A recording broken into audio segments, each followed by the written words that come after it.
Jack Reacher is based on a very popular series of novels about the character Reacher, and you can see right away why they're popular. As a character, he's sort of equal parts brutal MMA fighter and Sherlock Holmes. He's very smart, very physically effective, who wanders from town to town, kind of lives off the grid, but can't keep out of defending people who are innocent, so gets into a series of kind of fugitive-style adventures where he sort of assumes identity, not assumes identities, but assumes roles within people's lives to try to fix things. He's kind of like a more sophisticated version of the Equalizer in that sense. And for all of that, I think Cruise proves himself to be the right choice, despite the fact that physically he really has no resemblance to how the character is described in the books. He's sort of described as being like 6'9" and massively built, and kind of like the obvious person that people talked about when they talked about this being turned into a film was Dwayne Johnson, The Rock. So to have Tom Cruise play that part is clearly different, but they definitely pull it off. When this movie started, I got very excited because for the first 10 minutes or so, there's no dialogue.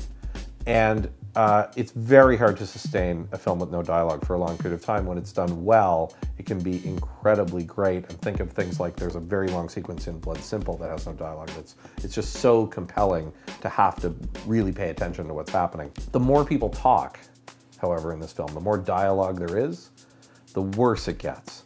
So even though it is a great setup and a great idea, ultimately the movie Jack Reacher is such an utter failure. You know, if you want to set a character up who is smarter than everybody else in the movie, he can't simultaneously be dumber than us.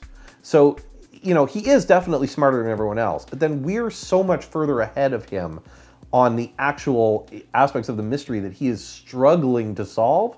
It's frustrating is putting it mildly, and it makes everybody else in the movie seem subhumanly dumb, really. Look, if you're gonna watch a thriller that has great technical execution, because Reacher has great technical execution, there is great physical business in Reacher. There is an absolutely stupendous car chase, and there are terrific fights.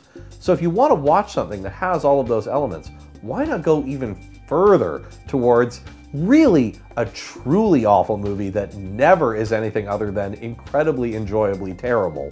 And so I would say you want to see How to Live and Die in LA, which is the most terrible 80s thriller movie that has the greatest car chases the wrong way on the highway in California, unbelievably over-the-top terrible acting from Willem Dafoe as this kind of outre counterfeiter that none of it makes sense. It has a car chase in it that is considered to be in the top 5 car chases of all time put on film.